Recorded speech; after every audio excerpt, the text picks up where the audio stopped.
And I actually really like the Zane plotline. Really? That's kind of dumb.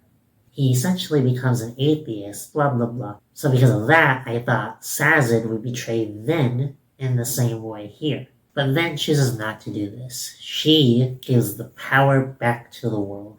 And then the apocalypse begins. What a twist.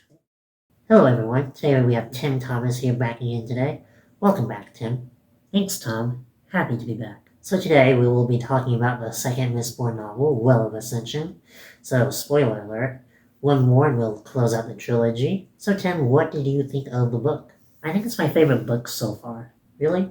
Why, is that weird? Well, I read it. You read it? Just this one? No, both. I've done a lot of reading this week. What are your thoughts then? I like the first book a lot because it had Kelsier in it, but the second book didn't have Kelsier in it, so I didn't like it. But the ending, just because the ending was good doesn't mean the rest of it was good. Like if it's 80% bad, then the book is 80% bad. I had to take so many breaks. I lost interest so many times. I'm the opposite. I usually have the problem where I put down a book for like a month halfway through, but I didn't have that problem with this book at all. That's interesting. What did you like about it then? Well, off the top of my head, Elon being king is a really smart decision because now he has to deal with all sorts of these challenges, forcing him to grow as a character. And that's mainly thanks to Set and Strauss. Straff. Yeah, their opposition was super entertaining. Was it? Come on, it was. Why are you being so negative? I'm not. Maybe I just have a higher bar for books. But with that whole plot line, the siege plot line, each army raises new stakes. So for the first army that shows up, it's like, okay, we're at war, there's all these new problems I have to deal with, and it just so happens to be his dad that's leading the army. Then there's the second army, Set, who, yeah, there's more troops that they have to deal with, but now they can at least ally with one of the armies, have them fight each other, and then take out the remaining one and be the victor. Then there's the final army that's a ways away, so it's like a ticking time bomb. And that army is just a horde of monsters that'll be a threat to all three. Sure, but there's so many things that are dragged out and muddied. Like, we have the Zane plotline, we have the Spy Chandra plotline, we have the Siege plotline. I feel like one of these plot lines should have been canned. Which could have been canned? Well, I don't think any of them could have been canned. Explain them.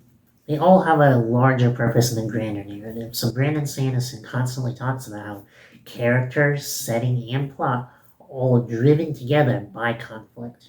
So for the second plot line, there's the Chandra spy plot line, which forces Ven to learn more about the people surrounding her. So like last week I said, or 2 weeks ago, I said that the minor characters were lacking greatly, and I have to take that back for this book. I think they were major improvements because of these two plot lines. And of course, the Zane plotline feeds into the Siege plotline, and all three interweave at the end. So let's help the audience catch up a little bit. So Elin is now king after book one, and now his father brought an army and is now sieging the capital. And so somebody else named Set, and that's the first plot line, is that they gotta deal with that, they gotta deal with food and things like that. And they're here to, take over, but also get a fictional metal called Atium.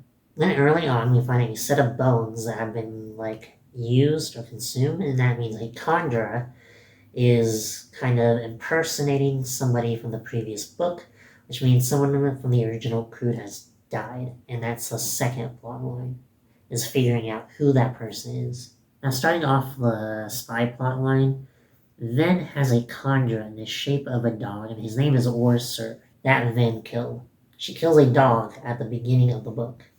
Very likable. You're being so picky today. I wonder if it's bad faith or something, because I bet you heard that the book was bad, and then you went into the book thinking it was going to be bad, so you didn't have a good time, so you ended up not liking the book. Bad faith? Are you serious? That's just... You're making a lot of assumptions, and this is just one bad thing in a list of bad things I'm sure we'll get to. If not, I'll bring them up. I'm betting her killing the dog was a commentary on the save the cat trope. I doubt it. Okay. Then uses allomancy to detect other allomancers, and by doing so she knocks off a few people on the list, and then she goes to talk with Dawson. She calls him boring. What? Yeah, she says the thing that raises her suspicion of Dachshund is the fact that he's less interesting than before. This is in chapter 33, I think. And because of that discussion and because of what Dachshund says, she says that he's not the traitor. She crosses him off the list. So he's just boring. And another thing I don't like about Vin, she's very mean to Dachshund. Oh yeah, well, opinions change. He's probably also depressed because his best bud is dead. And then now the third plot line is like the stuff that happened with Zane. And I actually really like the Zane plot line. Really? That's kind of dumb. Why? Because I like the Zane stuff. Maybe that's a little harsh, but lordy. Oh my god.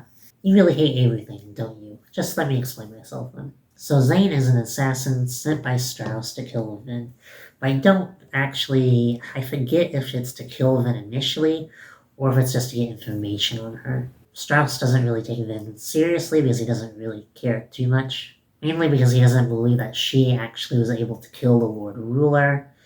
And then after that, because with Zane, a love triangle ensues, and I didn't think it was actually happening while I was reading it. Really? I thought it was very obvious. Yes, it was. I didn't really want to believe it, and it just kept going and going and going.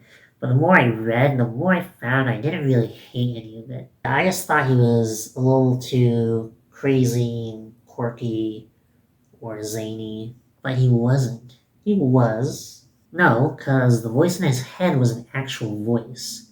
I mean, we talked about that more towards the end, but he wasn't crazy. Well, despite all of that, he still falls in love with Vin super quickly.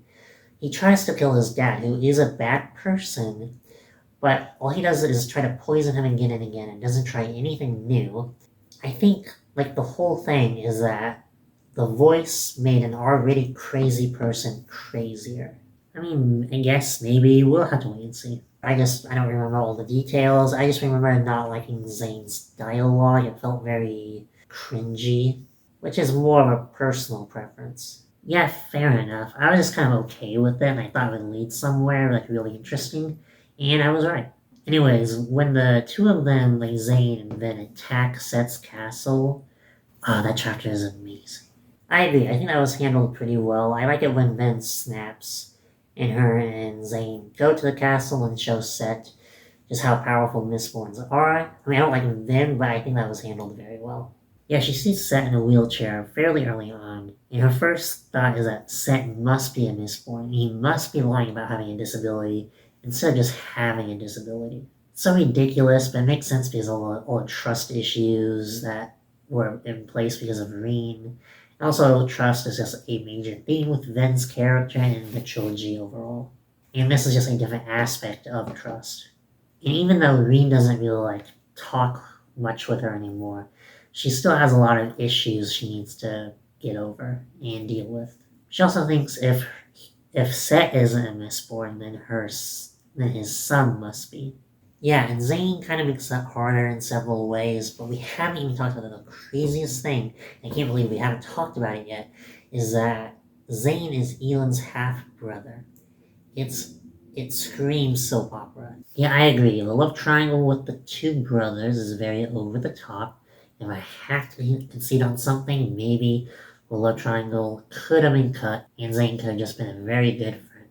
But I hate it because it's like towards the end, there's one line when Vin is talking to Sazed about love and stuff, and she's heavily considering that Zane is a better fit for her than Elend.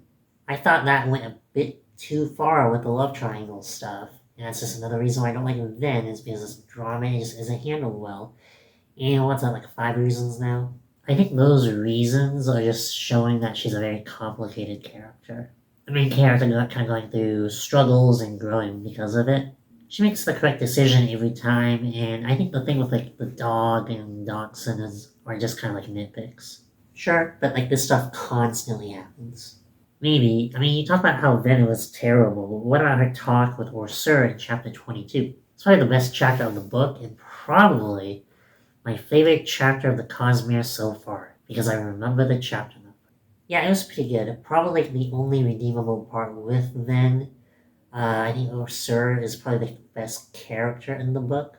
Maybe except for Sazed's ending. But Orsur hates everyone before then, And after that chapter, he becomes more integrated with the group, and that makes the thing with Zane at the end far more impactful, in my opinion. And it's probably one of the more redeeming qualities of the Zane plotline. Yes, I want to delve deeper into that chapter specifically because in the beginning of that chapter, Ven, I think, has a line where she says nothing is uncertain anymore. I think that means two things when it comes to like the bigger meaning of the book. The first bit of uncertainty was the fact that in the beginning of the chapter, Sir and Ven don't really care for each other. At the end of the chapter, they're friends, or at the very least, friendly. Then, at the end of the whole spy plotline, Sir is said to be the spy. Spoilers. So they become friends, and then he betrays her later. So two kind of uncertainties that are kind of hinted at, maybe, in the beginning of the chapter. In the beginning of the conversation, it kind of opens up with a few different things that leads to Sir blatantly asking the question, "Why do you hate me?" Ven says she doesn't, but ultimately she doesn't really lie anymore. She says it's because that Sir ate Kelsier's body, which is what the audience has been told, and here's the first revelation. The real reason isn't really because he ate the body, but it's because he knew he was going to and didn't tell anyone about Kelsier's plans. Sir talks about his contract that he had with Kelsier, then gets annoyed about it. But Sir is just like, yeah, it's just another master. I've had masters before, and I really hate all my masters. Even though Ven is his master at this time. This makes Ven have some introspection and realizes that post Kelsier's death and post the takeover, everyone in the crew got like new jobs, positions of power, but Sir just got another master. Ven tries to relate to Sir by saying stuff like, well, you probably tried to look weak, try to be quiet, because if you showed any sign of rebellion, you would probably get beat. And this is based off Ven's experience with Kalan and other groups, her brother Reen, I think, for example. And Sir is like, how does she know all this? Because she's spun on. And then that question makes Ven think from Sir's POV even more, putting herself in his shoes, because Sir probably thought that Ven was always with Kelsier's group and didn't really have experiences before Kelsier's group. Sir has a line where he talks about how like men hate what they don't know, hate what they fear, even despite the contracts. His masters found reasons to beat him, and if they didn't have reasons, that would make them angry and beat him more. And then it's here that Ven reveals her past.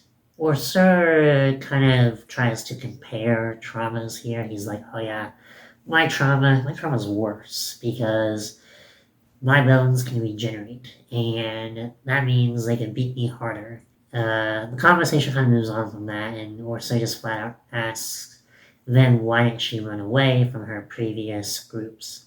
And there's something that's very interesting with Ven's next line of dialogue, because Ven has a very relatable revelation. I mean, it's like kind of a revelation where she's talking about how she doesn't run away, or didn't run away from Come On, because he was familiar. The people around him were familiar. And that just kind of explains a lot of like, more so, for lack of a better term, like toxic situations. You can compare it to like all sorts of things where it's like people don't want to leave what they're familiar with. The conversation kind of towards the end becomes more about like the history of the Kandra and how they were almost wiped out until they made these pacts with humans and these contracts so that they would be at their boot heel, but even then they still get beaten, but they don't die at least.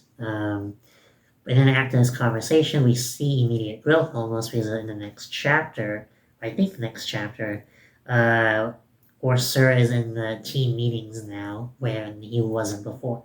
And then we see how it ends with Zane. Yeah. Then after he helps defeat Zane, he returns to his homeland, knowing he broke some rules. He told too many secrets about the Conjurer to Ven. He defied his master, breaking the contract, I believe. Yeah, I wonder what's going to happen with him in book 3. Yeah, I wonder what his and Ven's reunion will entail. Sure, and then once that's done, it kind of leads into like the end of the Strat plotline, which I liked, but was kind of disappointed with. Why? I liked him. I think he was like kind of similar to Tywin as a character. So in the beginning, he's kind of like the character who's always the smartest person in the room, or at least that's like how he's hyped up. Then they meet him in person and try to talk, and then Vin is soothing him the whole time. And Straff realizes that he's being soothed, and it calls her out on it. And then it's revealed that she made it noticeable on purpose. I'm mixed on that just because that seems a little OP. I feel like Straff should have been the one character to match her, whether it was in soothing or something else. I am on the side that I liked it.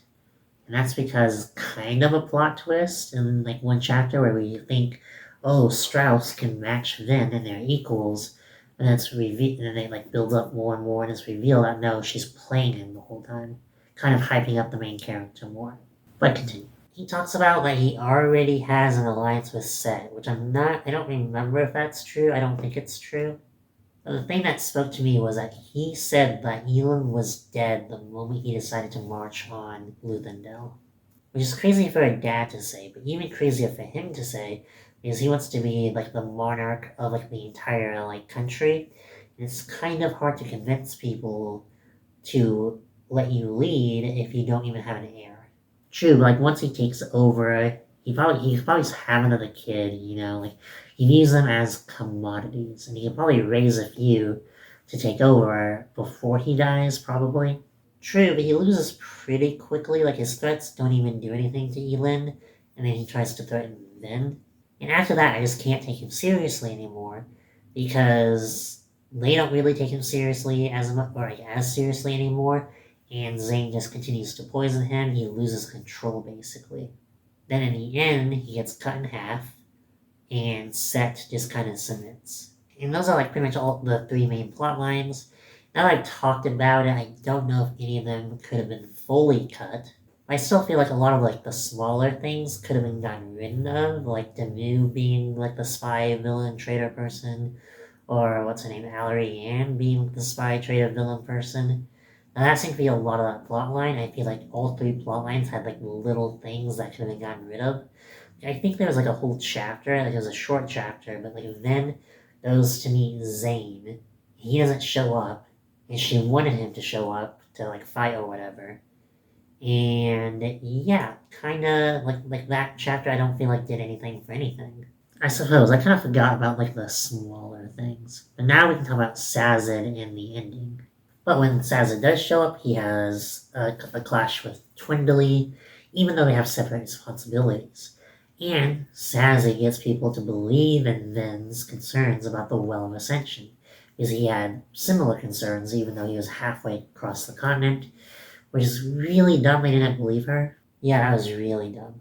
Really dumb. And even though Sazed is there, it kind of gives Vin more validity, but there's still a lot of doubts, and Evelyn just kind of allows her to like focus on it just to give her more to do, I guess. Then as Sazed's working throughout the book, he notices that a lot of his stuff is being tampered with. He even has a line kind of later where he says, all terrorist men finish what others started. And that line kind of led me to believe that he would die. All my theories about him were wrong. Then when I think the love triangle stuff is over at this point, or almost over, Vin and Elin visit him at different times in the same chapter. And he talks with both of them separately, and he realizes he has to do some love counseling. Which I initially rolled my eyes at, but it ended up being pretty good. I like how Vin has all these trust issues, kind of as I talked about before, where she doesn't believe in herself, or at the very least doesn't believe that she belongs. And that kind of makes her doubt her relationship with Elin, but Sazed should be like, well, you should trust Elin's choice to be with you. But Sazed tells her to trust Elin's choice even if she disagrees. So if Elin chooses her, she should respect that. Elin's issue is more so that he doesn't believe that he's good enough for her, because with the title of king and all these people having doubts, he thinks that he's not good enough. And Sazed has this decent analogy where he's like, relationships are like locks and keys. They serve different purposes, but they only work together. Then 2 chapters later, the two of them get married. They work out their issues, super quick like most fantasy marriages. Then as the final army is invading, even though we really haven't talked about the armies that much, he tries to get the two of them to leave because he's like, oh, the Well of Ascension is up north, so you guys gotta go north. And he gets Spook to go with him, and he also tries to get Twindly to go with him because that the entire book they have a complicated relationship, but they love each other. And Twindly's like, no, I'm not going to go, so she stays. Then that army invades the Coloss army, and Coloss are like giants, kind of. They're like 5 to 13 feet tall, they're blue, they got super strength. They invade, and it's a crazy set of chapters. Clubs dies, Dachshund dies, Breeze almost dies, and he hides, and he cowers. And Sazed is fighting them. He's going toe to toe with a lot of them, killing a lot of them, using Ferrokami. Verukami? Sazed fights them off for a while until Ven shows up. But Ven and Elin are up north. And Spook pretty quickly tells Ven that Sazed wants her to look for the well while the rest of them are off dying. Ven feels betrayed because they didn't trust her enough to deal with the Coloss army, and they feel like they lied to her. Did you like this whole section? Because I know you didn't really like Ven that much. I actually like that too, but it's not because she's mad at them directly. It's about like the theme of trust, and that she's mad that they took it upon themselves to die exactly like Kelsey in the previous book. That kind of leads her to a low point where she feels like because of everything that's been going on and the fact that Luthendale might be destroyed, that everything they've worked towards has kind of been pointless. And that kind of continues until she's running back to Luthendale and she notices a Star family living in peace, and that only could have happened because they took out the Lord Ruler. And that kind of gives her a second wind that pushes her to keep going with her Allomancy powers to go back to the capital, kill a lot of the Coloss, and it's pretty dope. Then she actually finds out how to control the Coloss army and to take down a lot of them at one time, and that is thanks to the stuff that Tensoon, or Sir lied about being Sir, and his name is Tensoon, but Tensoon told Ven a little too much about the Kandra, and the conversation that they had led her to think about how to defeat the Coloss. So there seems to be a connection between the Kandra, the Coloss, and the Inquisitors from the previous book, which have been very much missing in this book. But I think we already knew that there was some sort of a connection.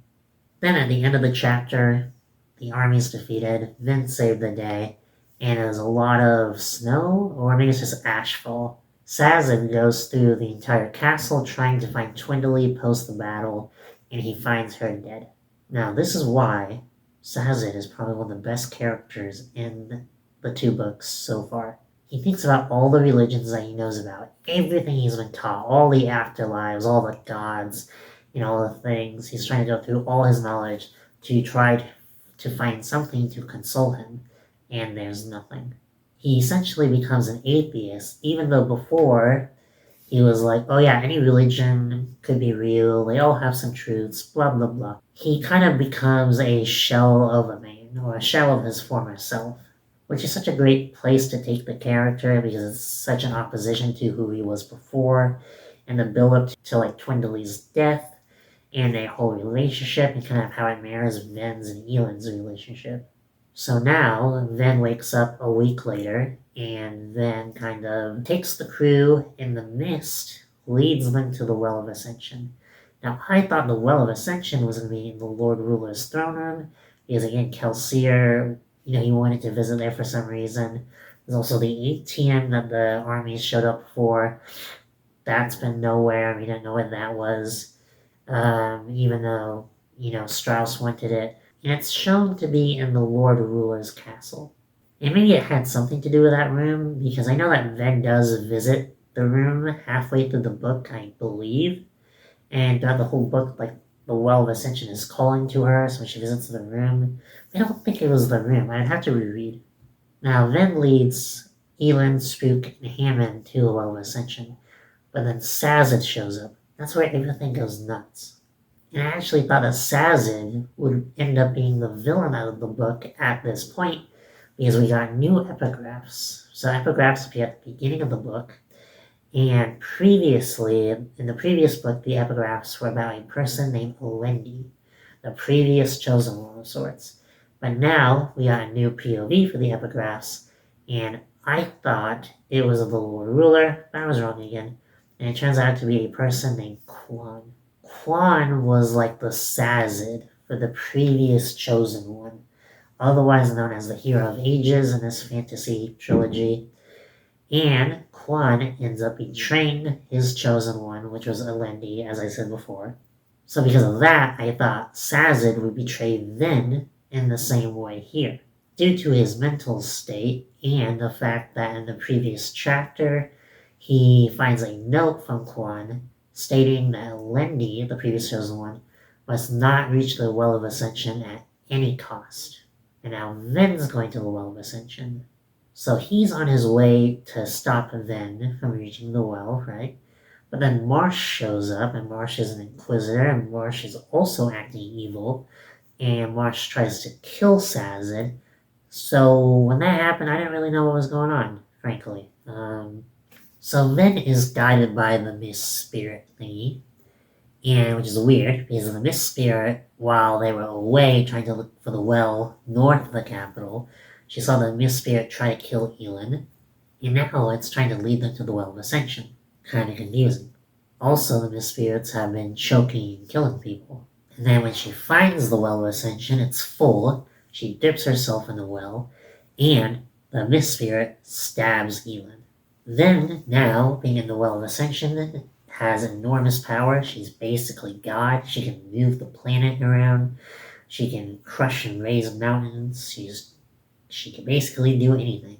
And the prose for this chapter, or at least this part of the chapter, were fantastic, which is something that Brandon Sanderson is often criticized for. She thinks about healing Elend with this newfound power and keeping the power for herself. But then she thinks back on his Sazed's conversation earlier, the one that led them to get married and such, and thinks, no, Elend wouldn't want that. The whole goal was to release the power onto the world. She doesn't want to be like the Lord Ruler who kept the power for himself. Which, due to kind of what I said with Sazed being the villain of the book, I mean, what he did kind of led to all the stuff that happens after this, so he's kind of indirectly the unknowing villain. I mean, he was not a villain, he just made a mistake, kind of, not really. So here we kind of realize that the Lord Ruler was not the Hero of Ages, even though I think in the first book it was kind of brought up that he was. Like, when I finished book one, I thought it was the Chosen One became the Dark Lord later, and it was just playing with those two tropes. But there was another Chosen One character named Alendi who was betrayed by the one who found him, the one who discovered him, and that's Quan. So Quan betrayed Alendi. And Quan hired Rashek to kill Alendi, and Rashek dipped in the Well of Ascension and then became the Lord Ruler. So the Lord Ruler kept the power for himself, raised and moved the formations around, created the ash mounts, moved the planet closer to the sun, because I think the idea was he was trying to get rid of the mist by burning it briefly. But then chooses not to do this. She gives the power back to the world. And by doing this, she thinks that the mist will disappear, the ash mounts will stop, color will come back, all the nice things, and then the apocalypse begins. What a twist. Yeah, and I'm curious about the Quan stuff, because it kind of seems like the Chosen One, the prophecy, all of that was made up by the Deepness, or now as we know him to be Ruin. And releasing the power released Ruin onto the world. It's a little confusing, because I've had to guess. I think the Mists are both Ruin and Preservation. The Mist was killing people, now it's putting pressure on Vin and Elend to find the Well of Ascension, and thus release it onto the world, like Ruin wanted. Then, the Mist was also Preservation, because Preservation killed Elend, thinking that Vin would keep the power for herself, not release it onto the world, and heal Elend. So I think this also confirms that Zane's voice, the voice in his head, was also Ruin, because he didn't want Zane to kill Vin, because he wanted Vin to go to the well and free him. Something I don't understand, though, is how Sazed was able to break free of his manipulations, as well as Quan. So if you guys know, let us know in the comments below, unless that's a spoiler for the third book, in which case, don't say anything. And another connection I made after Zane was that since Ruin was in Zane's head, that made me think to other mental things. And I remember that in book one, Reen was constantly inside of Ven's head. So what if that was just Ruin? Oh, but I think with Reen, those are more flashbacks. Yeah, but maybe Ruin made Ven remember Reen's lessons. But I don't know. Who knows what his powers are while he's sealed away? Fair enough. I wonder if Ruin took down the Lord Ruler or if that was Preservation. I don't know if Preservation would have wanted the Lord Ruler taken out, because the Lord Ruler was causing a lot of damage to the world, but he was technically keeping the peace, albeit poorly. So if I had to guess, I think Ruin was the one that helped Ven at the end of book one with all the miss. Do you have any predictions for the next book? I think literally anything could happen next book, and I really hope that it delves into the higher fantasy stuff, because we know nothing about Ruin or Preservation. We know that they are forces of nature, and then is going to have to ally with one and take down or reseal the other. For a more real prediction, I think there will be a lot of surreal battles that aren't necessarily physical battles because they're dealing with gods, and so I think there's going to be a lot less politics in the next book. We will, of course, find out more about the history of Alamancy, the gods, the world, all that jazz. Who do you think will die? Man, I think Marsh. I think Sazed. Then maybe. I don't want Ven to die. I'm going to attach to her.